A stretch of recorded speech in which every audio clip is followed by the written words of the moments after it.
Sometimes the best stories in golf aren't found on tour. You'll find them at the back of the range. And here's your host, Ben Adelberg. And thank you again for joining me here at the Back of the Range Golf Podcast. I'm your host, Ben Adelberg. This is episode 23. What an amazing trip. For those of you that follow the podcast and more importantly, follow us on social media, you know that I just got back from Cabot Links in Inverness, Nova Scotia.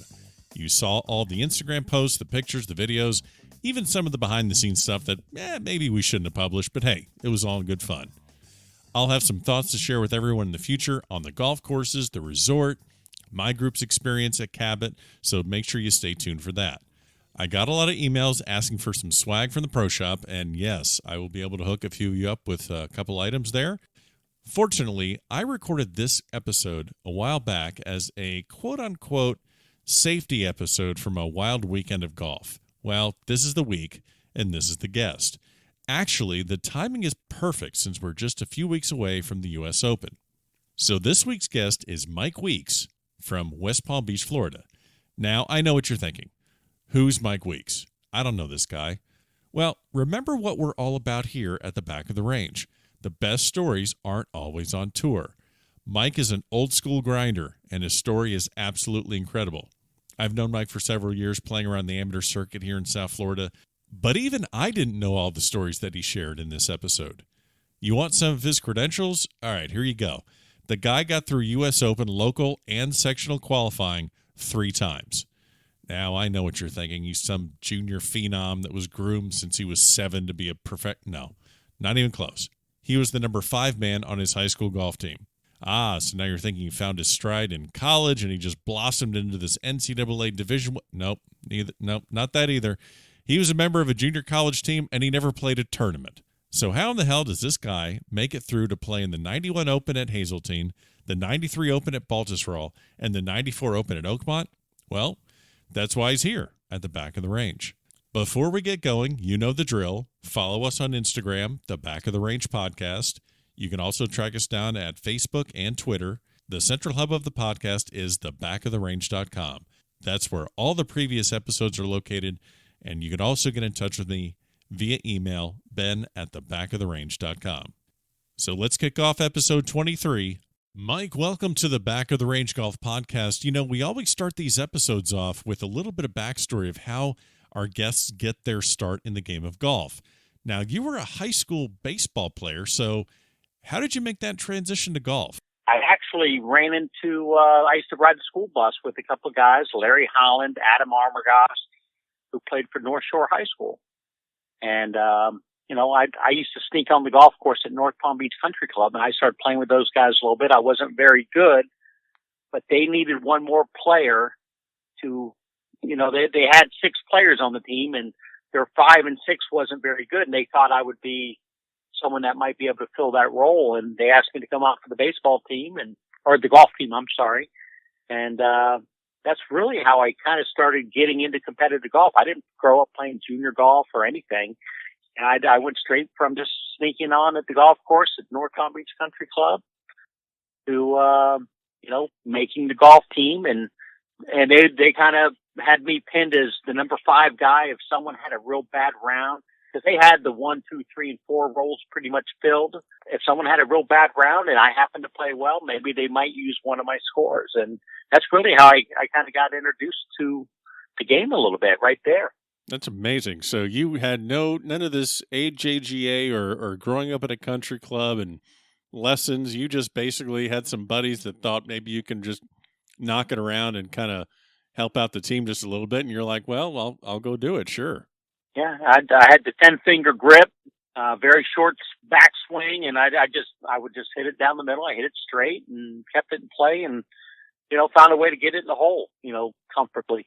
So you're playing baseball still in high school, and did you chase baseball very much longer before giving it over to golf, or how did the transition from baseball to golf start? When I got done with North Shore High, I went actually to Palm Beach Junior College, which is now Palm Beach State College, and I was a pitcher. And Dusty Rhodes over there, he would, get us over there. And pitchers ran more than anybody else, and back then, you're talking mid '80s, early '80s, and I didn't think too much about it. I just thought I could, play baseball based off my raw talent, and didn't go into camp in very good shape. And we started camp throwing and catching and mostly running. And after every practice, I would just throw up, and then I had a 45-minute drive home. And after about 2.5 weeks of that, I said, this is not for me. And I quit the baseball team, and I kind of went out for the golf team there and made the team. And same thing. Larry Holland was there, Greg Weber, you had Jasper Parnovic. I was never on the first starting rolling team, starting team at all, but I practiced with them at Atlantis, David Ladd, a lot of local pros. Yeah. So I really learned a little bit just going to practice with these guys and just being a practice dummy, I guess. So you're playing on this junior college team. Obviously, you're learning the game, learning how to play, learning how to score. You played in college tournaments there. Were you on the team to play in tournaments or? Well, I was, you go to the qualifiers, and I would barely miss a couple of the qualifiers. I actually didn't play in any tournaments. I continued to miss qualifiers, and I kept plugging along. And after Palm Beach Junior College, I basically just continued. My parents were members at Bear Lakes in the mid to late '80s because of where my dad worked. He ran a company, U&B Transfer Moving and Storage, and they had a corporate membership where it allowed my dad to be a member, which allowed me to go out there and practice and play. And that's really just being in that environment. I started practicing, hitting balls and being around. I learned a lot, and I had a swing coach there that kind of took me under his wing a little bit when he wasn't busy. He'd give me kind of free golf lessons, and his name was Jim Carr, and Jim was, he lengthened out my swing, changed my grip, and, I really improved pretty fast once I started getting some instruction, because before I really didn't have any instruction. So you're telling me limited high school golf as the 5'6" man, junior college golf, never played a tournament in college. How did you justify going from that to I'm going to try and play professionally? I had a little bit of success around the club, playing well, playing against, guys like Tom Knapp, Steve Hart. You had some guys by the name of Mark Halkovecki and Ken Green that used to practice and play out of there. Sure. And started playing pretty decent. And then not an older gentleman from the club offered, he goes, hey, I'd like to help you out. Why don't you turn pro? And I'm like, okay.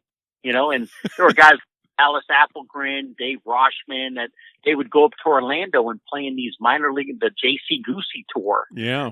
They'd go up there and play the North Shore, Adam Armagast and those guys. So I took the guy up on his offer because I'll pay your entry fees and, let's see where it goes. And, I think it was my third tournament. I made my first check for $525, and I just learned as I went about it. It was just, I kind of really just fell into it, Ben. So since we're doing our little version here of a U.S. Open preview, you've played in 3 U.S. Opens. So let's start with the first one.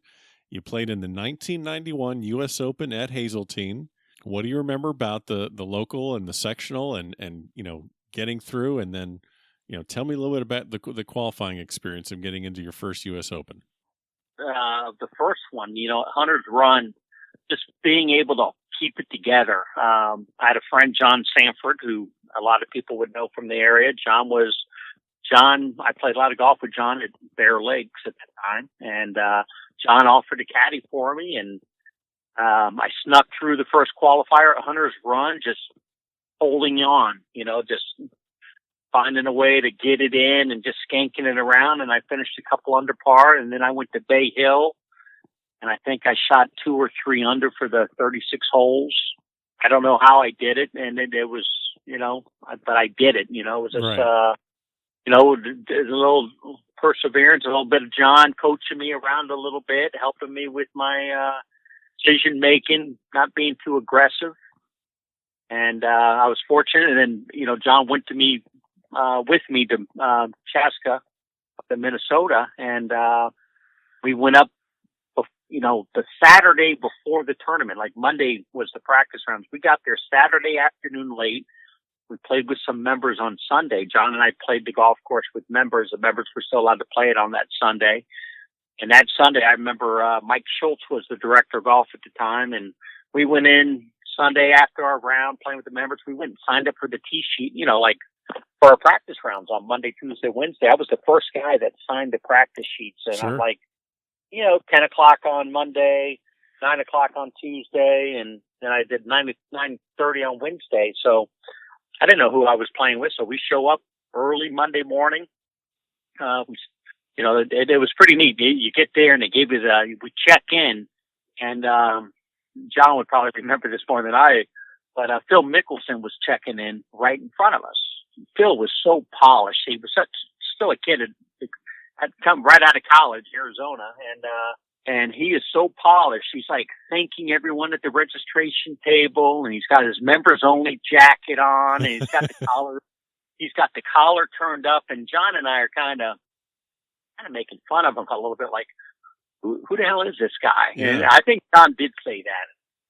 So then, we check in, they give it a nice, courtesy car, but we show up Monday morning and we go hit balls, and you go to the range and they'd have, a bag of Titleist golf balls and a bag of Max Fly golf balls, and like, Titleist or Max Fly? I'm like, Titleist. And, so we go to the range, we go to the first tee, and it's pretty packed up there.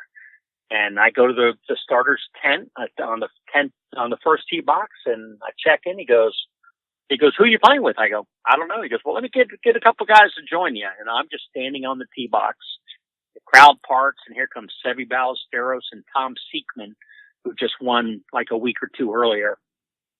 And, I'm the first guy on the tee, and Seve doesn't look at anyone. He does the quick hello to the master starter at the time, Sure. and tees it up, puts his ball, pegs it right there in the middle of the tee, talks to his caddy a little bit, then he leans over and goes, Seve. And then Tom Seekman came over, introduced himself, and to this day, I still can recall that tee shot because Seve gets up, hits a pretty good tee shot. Tom Seekman gets up there, draws it up the left side into the rough. I got up, and at that time I had a 7-degree Tour Burner Plus driver with a titanium shaft. Sure. And there are people lined the first fairway, and they're just leaning over these ropes. And I'm nervous, this is my first time ever there. And, my first thought was, God, just don't kill somebody. And then somehow I was able to just, relax. I softened up the arms and I just pumped it right down the middle, and it kind of started from there. I was able to just kind of, get in a nice comfortable zone and not get caught up in where I'm at.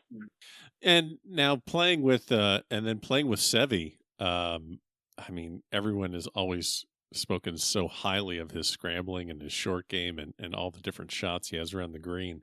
Do you remember anything about any sort of conversations with him, or did you get to see anything like that really kind of stuck out? I remember there was one shot on 7 that he was back up behind the trees, and he hit a shot from behind a tree, and John Sanford, he drove the way. He couldn't hit a fairway. He missed every fairway. Of course. And John, even after he hit that shot, John went up there just to see where his divot was. He goes, I can't believe he was able to get that on the green.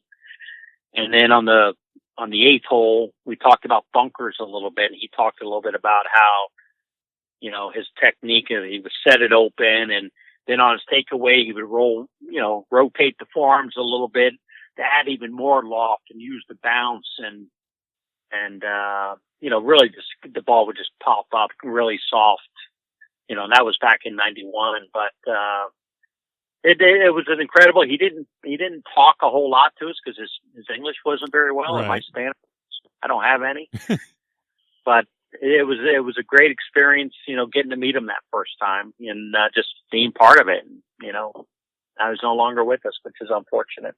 So you miss the cut at Hazeltine, and kind of tell me a little bit about like what tours you played on. I know we're going to get you back to the next 2 U.S. Opens that you played in, but between 91, getting out of college, what tours did you play in? What how'd you keep your game sharp in between these qualifiers? I played the JC Goosey Tour, the North Florida Tour, and I don't think the Golden Bear Tour might have been trying to start up here locally. But I was able to, I went to tour school in 1992 for the first time, and I was able to get my conditional status, which is now, it was the Ben Hogan Tour, then the Nike Tour, and now the Web.com and so forth. But I was able to get my conditional status, so I was able to get in some tournaments. I think that finals at tour school, I went through the first two stages and was able to qualify and got to finals both times. And so I had conditional status on the Ben Hogan Tour in 92, which back then conditional status would get you in about 20 events. And I think I played like 14 events, 14 of the 20, because a few of them you wouldn't get in until late. Right. And I didn't have the means to go, hey, I'm just going to go jump on an airplane. And, right. I had to plan out a little bit better than that. Then, Sure. 92, I didn't qualify. Then, 1993, I had an opportunity. I went to the stages of going through the U.S. Open again. And that was the same year I was on the Nike Tour. And I played in about 10 or 12 events, maybe 15 events that year. Also had a little bit of success, but not a ton. I always had some lower back issues that my back would, bother me a little bit from time to time. So it seemed like whenever I'd start playing really well, my back would go out there. I'd be out of action for a couple of weeks, So a lot of up and downs with my health back then. Sure. So you get into the 93 U.S. Open at Baltusrol. That's the one that Lee Jansen won. Again, you have this great success getting through the qualifiers. What was your opinion on Baltusrol? Phenomenal. I think the highlight for me for that one was I went to the local qualifier, Hunter's Run again, and we went to Lake Nona. And, I was paired up. I was a medalist at the Hunter's Run. So being a medalist, I got paired up with nice players at Lake Nona. I got paired up with Fulton Allen. And, back then I'm still grooming myself into golfing mentality and so forth, I guess you'd call it. And, sure. I remember members coming up. It's like, wow, are you nervous? You're going to play with Fulton Allen. He just won the week before. And, people are like, oh, you got to be nervous playing with Fulty. And it got to the point where, people would say something. I said, I'm going to drum him. Nice. And then it really, my goal was just to get the honors of the tee and keep honors. And, and I ended up playing. It was just one of those days where everything worked exceptionally well. And I shot 67, 63, and I shot 14 under for the 2 days. And, I was medalist at Lake Nona, and Fulty and I got to play a practice round at at Baltusrol when we went up there. And the next day I got to play with Nick Faldo and David Frost, and had some just great experiences, great memories. And absolutely. Well, 130 in a sectional U.S. Open qualifier is pretty. That's got to be a record, or pretty damn near close to one. So you mentioned you played your practice rounds with David Frost and Faldo, and if Faldo and Frost are nearby, then Ledbetter can't be far away. So, that was right around the time when Faldo was. I guess it was. Gosh, that had to have been right around Faldo Norman time, when they were kind of battling for number one in the world, and you can kind of throw Freddie in there as well. But just watching Faldo at the height of his game. What were your takeaways on just his action and what he was doing out there? Just amazing how comfortable he was with everything and everybody. And you're right. Like when we teed off on one, I was asked to join someone else, and we joined them. And David Ledbetter played with us, or didn't play with us. He walked with us during the round, and the three of them just kind of chatted a little bit here and there, but it was nice just to, see how they practice. And, to this day, like going in Hazeltine, going back to our very first screen, John, after my tee shot, I hit an 8-iron in there about 10 feet. I go up, I mark the ball, and I throw the ball to John. And the other two guys, they're not putting to the hole. They're throwing balls in the rough. They're chipping up to, a tee Sure. in the green.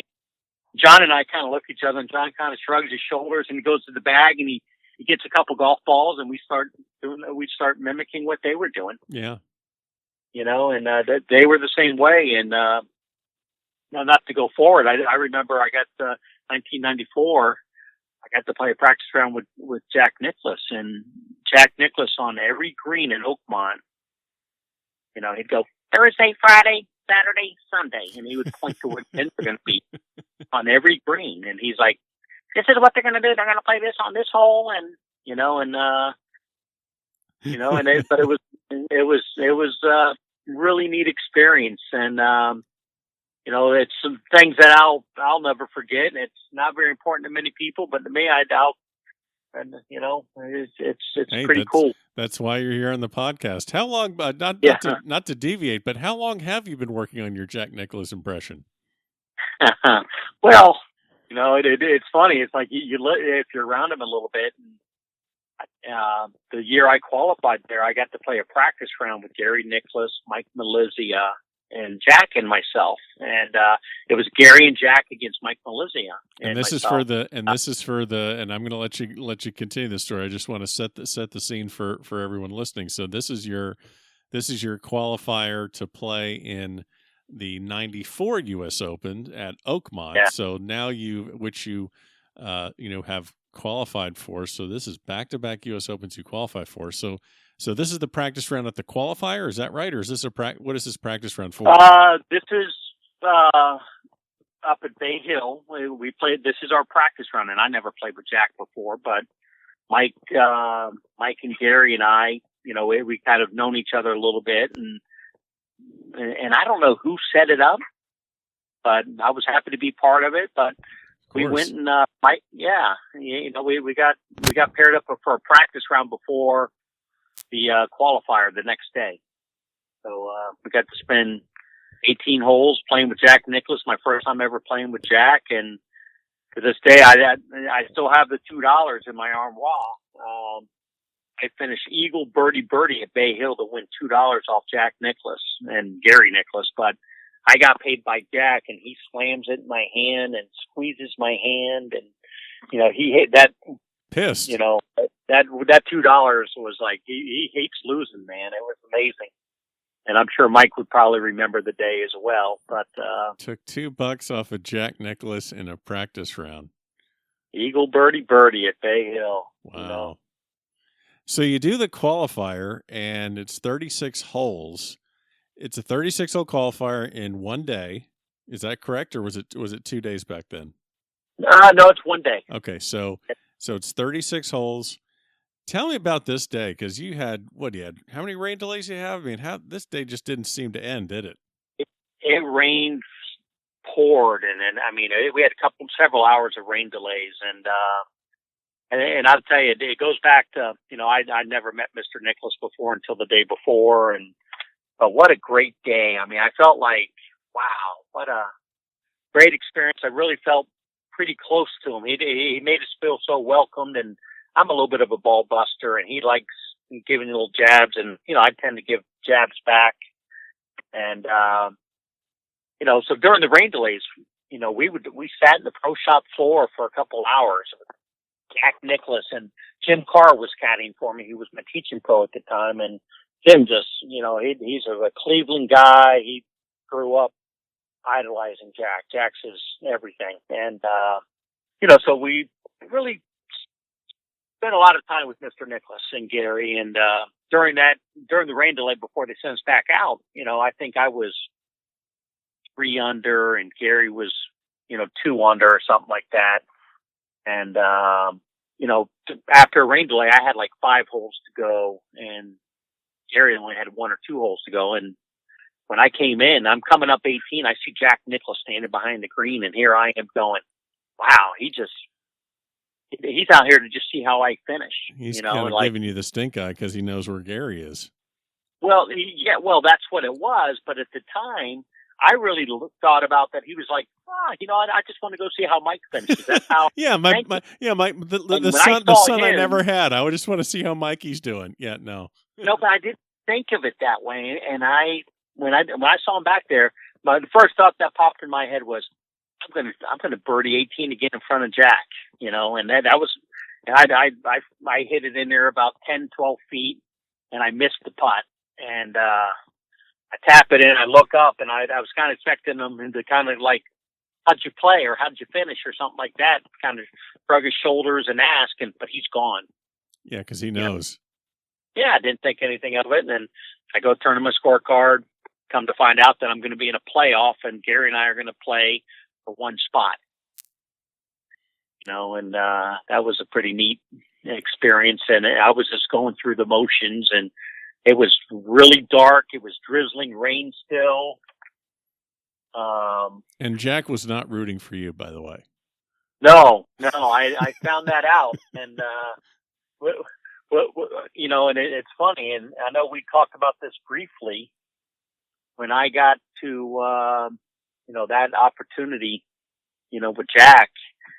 I didn't think the playoffs was going to be that time at that night, because it was drizzling rain, it was dark, you could barely see, and they sent us out there, and we go to the first tee, and I'm going to fast forward the playoff. I mean, now obviously everyone knows I got in, but Jim Carr goes up to Pittsburgh with me, and Jim Carr and I get in a van to go into to Oakmont to get our courtesy car, and we get in the van with Seve Ballesteros and Mac O'Grady. Oh. And so I go, Mr. Ballesteros, you don't remember me? I said, I got to play a practice round with you at Hazeltine, and his English is much better from 91 to 94. He's like, oh, so you qualify? I said, yeah. I said, I qualified again. It's all good for you. He goes, where did you qualify? And I said, I qualified at Bay Hill. He goes, that's where Jack's son lost in a playoff. Uh-huh. And, and I go, well, yeah, I said, I beat him in the playoff. He started, oh, good for you. Congratulations. And da-da-da-da. And he goes, what happened? What did the great one do to help to take you out of your focus? And I go, nothing. He didn't. He goes, no. He goes, what did he do? Did he stand next to you? He goes, he did something. He goes, he was the best at getting in people's heads. He goes, he did something to help to get you out of your game. And at the time, I'm like, I don't think anything. And Mac O'Grady's like, just listen to him. He's like, just listen, you'll learn or something like that. And Jim and I are sitting there, and we start replaying the playoff. And, we didn't throw up keys, draw numbers to see who hit first. Gary hit first.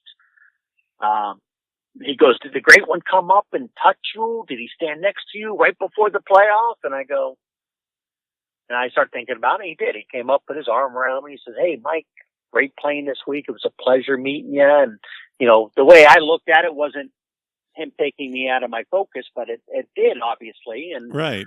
And Seve says he did that on to give Gary an edge. And I never looked at it that way.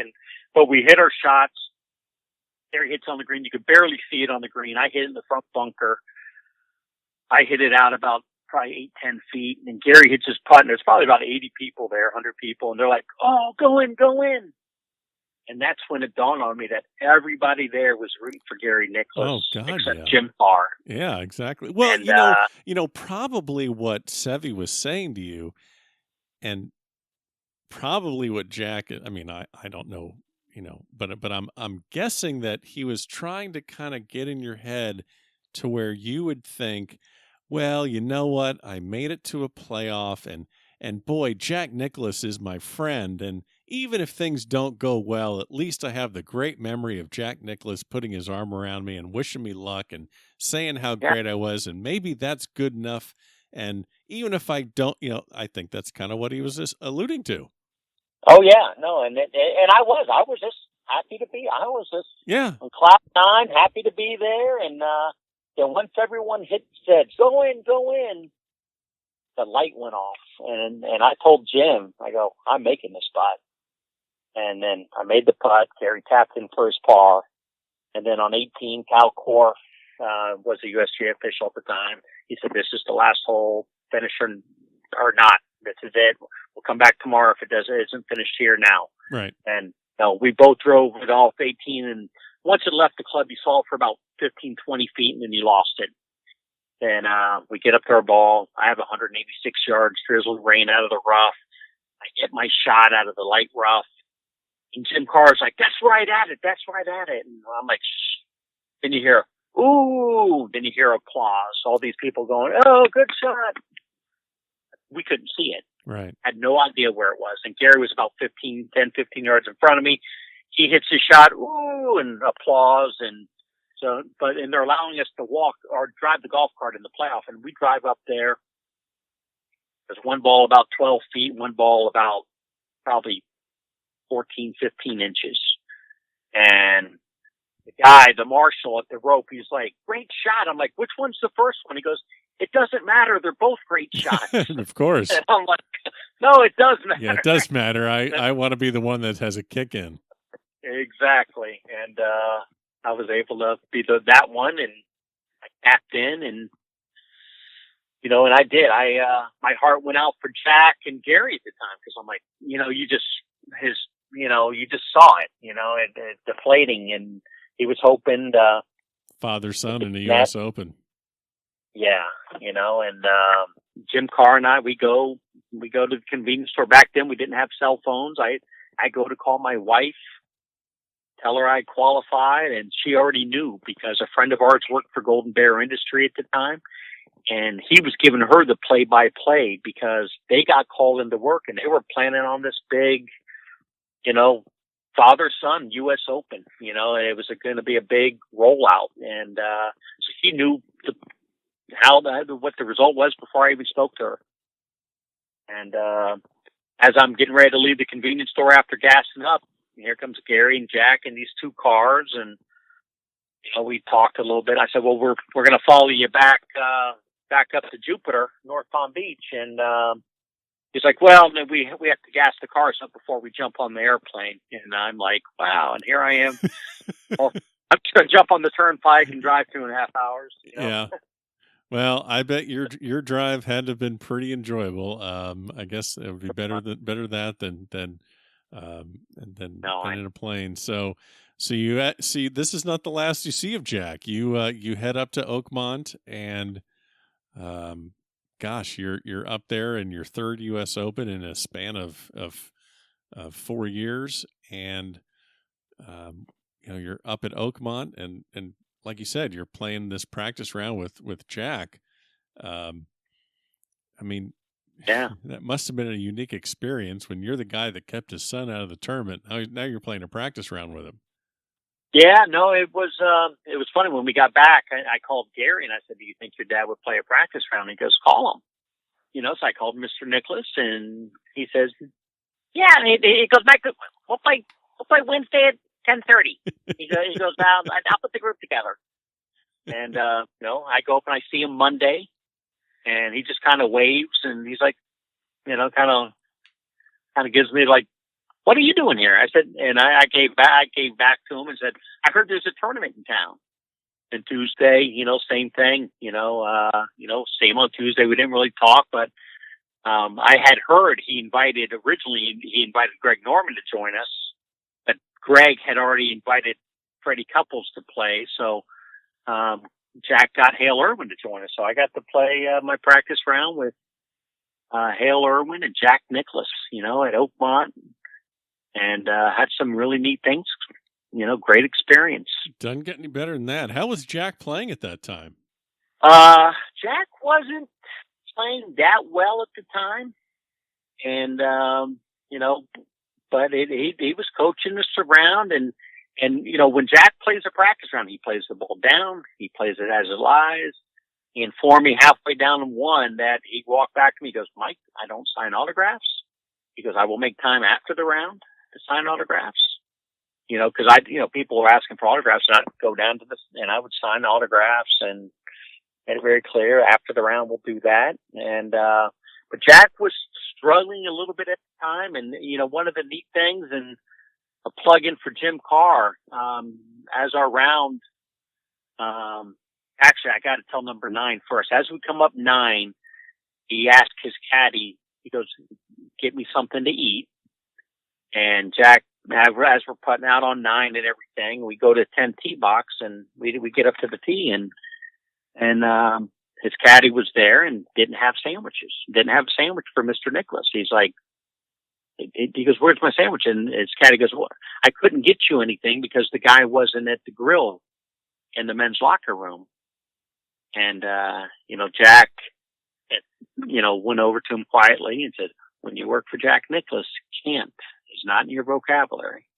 Oh. And then next thing you know, the state trooper, I have pictures, Jim Carr and the state trooper went into the kitchen, and Jim said it was absolutely amazing. He went in there, Mr. Nicholas wants a sandwich. And they're like, well, what's he want? And nobody knew.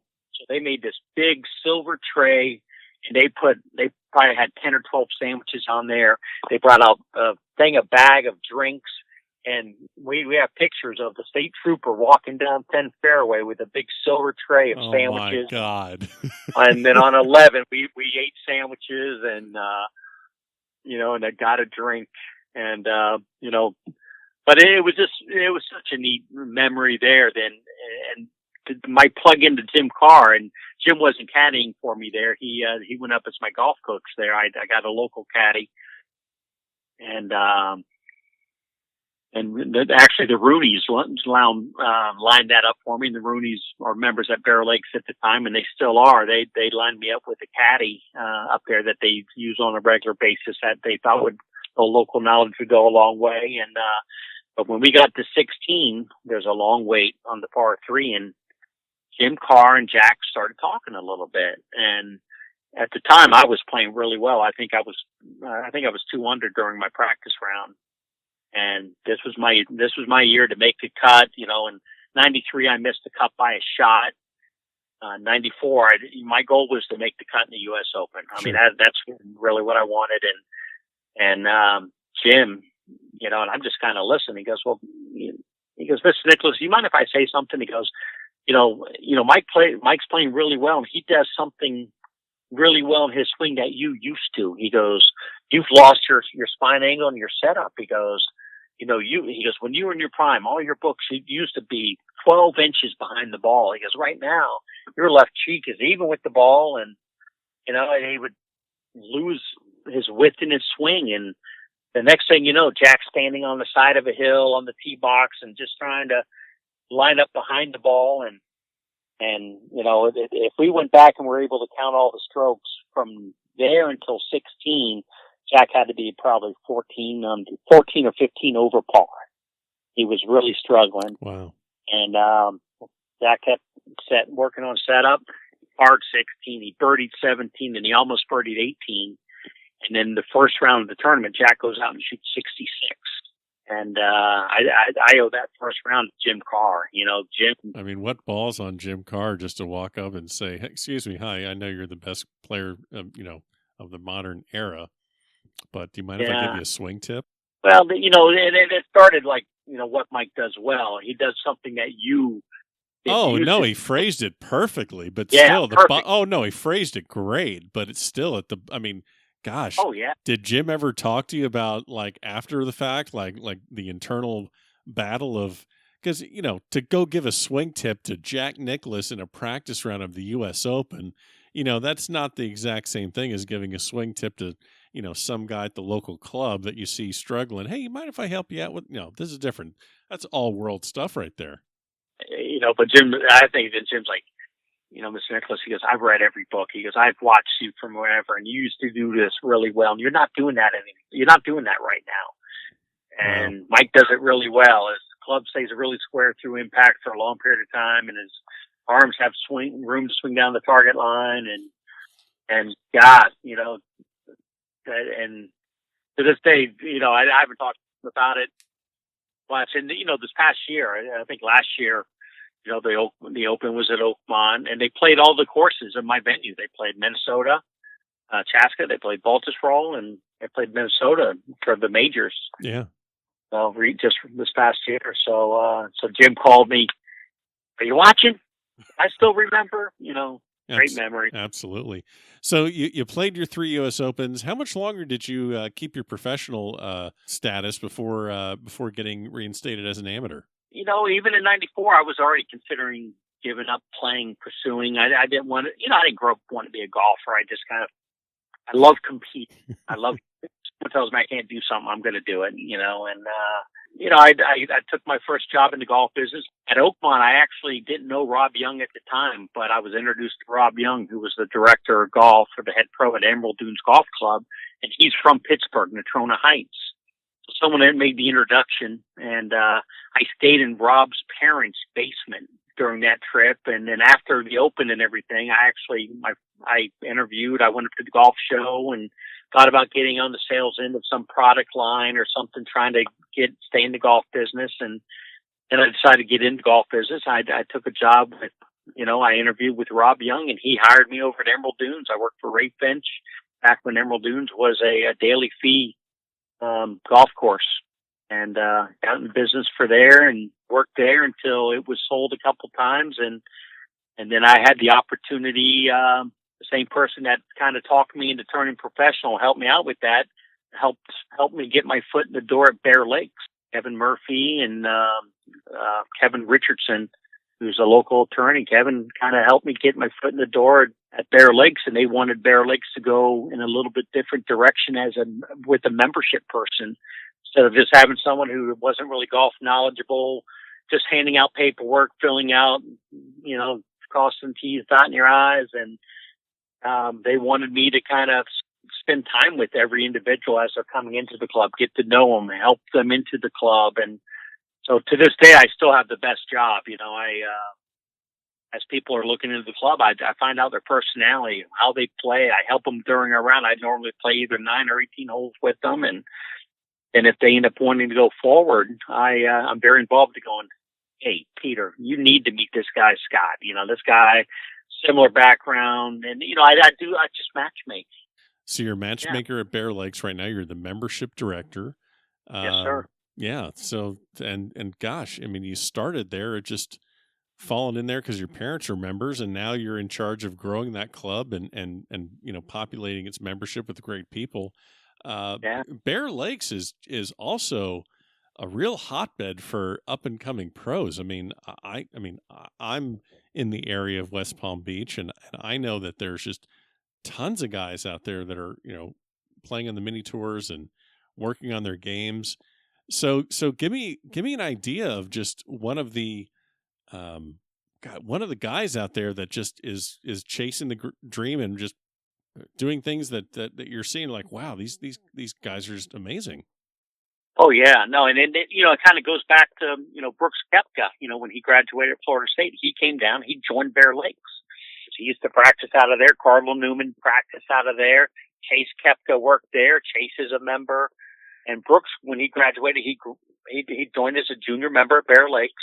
He didn't get through first stage. He went to Europe, and there he is now. He's a U.S. Open champion. He's a member of Bear Lakes. We don't see him as often now, but because of his success, but he's traveling more, and he's a little further north of the club now, living, and he plays out of Medalist.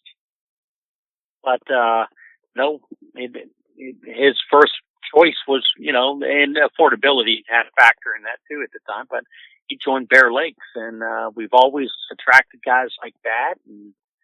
And it doesn't matter what level you play at. It is always a game. We have a lot of organization for games, but sure. We have a young man by Dan Mccarthy. We were talking about Dan, and Dan was playing the minor league golf tour for a couple of years, and had mild success, and he recently had kind of a breakthrough. He got his Canadian Tour status, finally got that first big break. And his first year on the Canadian Tour, he won 4 times, and he had 2 second-place finishes. He went from really not doing anything for almost 3 years, 4 years maybe, to coming out. Just something clicked. And he did the most fascinating thing. And this past year, we do a member pro scratch, which is a member guest in December. No handicaps. You play the tees by your age. The Rigos, very generous, and they contribute to the purse, and the Roonies contribute to the purse. And Dan McCarthy this year at Bear Lakes from the Gold Tees, which is 7,400 yards. He birdied 11 of the last 12 holes on the Lakes golf course, which I don't care. You put Dustin Johnson on the white tees, and he's not going to do that. That's. I don't think I've ever heard of anyone doing anything close to that. I mean, he birdied 7, 8, 9, 10, 11, 12, 13, and he parred 14. He birdied 15, 16, 17, and 18, and he looked out for eagle twice on 2 of those birdies. Good God. I mean, he just caught fire, and he's on the web.com this year, and I mean, that guy, when he gets it going, it's these kids nowadays are just amazing. And we have a lot of those guys, and they practice and they compete with each other, but they play with the members. You know, it's such a cool environment because, you know, we do combination blue and black and gold tee games, and it's really exciting time to be at Bear Lakes, man. I'm thrilled. That's great. Well, I'll definitely put the link to the Bear Lakes Country Club website in our show notes, and definitely get this episode over to the people at Bear Lakes so they can share it. And I'm sure a lot of the members and people that bounce around at Bear Lakes know a little bit of your history, but maybe they don't know it all. So this will be good for them to listen to. So before we let you get out of here, we have a couple quick questions here on the episode. It's called the Quick Bucket at the Back of the Range. So, gosh, I shudder to think of what your answer is going to be with this one, but it is a Nicklaus question. So Jack Nicklaus won the Masters in 1986 at the age of 46. So take that victory and compare it to a potential 5th green jacket for Tiger Woods at the Masters. What would be the more substantial victory? Wow. Tell you what, I watch golf now because of Tiger, but that 86 Masters, I mean, that was golf. That was the biggest moment, I think. Yep. Hard to argue that one. Let's see. You can give a major championship to anyone in history, alive or dead. 0 majors, 18 majors. Give it to whoever you want to. Who would you give a major championship to? Wow. And you can't give it to yourself. We've had to make some rules with this question. Some people want to give it to themselves, give it to me. I'm like, no. Let's. Who do you give it? Who would you give it to? You know, I don't know if I can answer that. I'd have to really think about that one for a little while. I mean, I'd love to give it to a great ambassador and of the game and genuine person. And you know, I don't think I could answer that to be honest. I mean, wow. Who would you give it to? Well, I would give a PGA to Arnie, because that would complete the Grand Slam for Arnie. And I know that Arnie really wanted that one because his father was his father's history with the PGA of America. So that's the first one that I thought of. Gosh, also I also think about Mike Donald. Nothing against Hale Irwin, but that's 3 for Hale Irwin, and gosh, it seems like that would have made everything for Mike Donald. So those are things that I come up with. Yeah, no, that 2 good choices. Well, Mike, really appreciate the time. Super appreciative of you sharing your stories of playing in 3 U.S. Opens. That's an incredible accomplishment. Hope you enjoy the U.S. Open this year at Shinnecock. You got an early pick. Who do you like to win this year? I'd love to see Ricky. I want Ricky to win a major and a big one, and that would be special. I mean, great for golf. Well, there's your answer right there. That's who you want to give your major to. You want to give the U.S. Open to Ricky, so we got that one in. All right, man. Well, I appreciate the time. Thanks so much for joining us here at the Back of the Range, and hopefully we'll catch up, play a little golf pretty soon. And thank you so much for having me. And there you have it, another great episode here at the Back of the Range Golf Podcast. Special thanks to Mike Weeks. Wow, great stories. Really enjoyed hearing all these stories about getting into 3 U.S. Opens. That's quite an achievement. So we'll be back next week. Make sure you follow us on Instagram, the Back of the Range Podcast. Let me know what you think of this episode and shoot me an email if you have any other comments and questions. Ben@thebackoftherange.com. Have a great week. We'll see you next time here at the Back of the Range.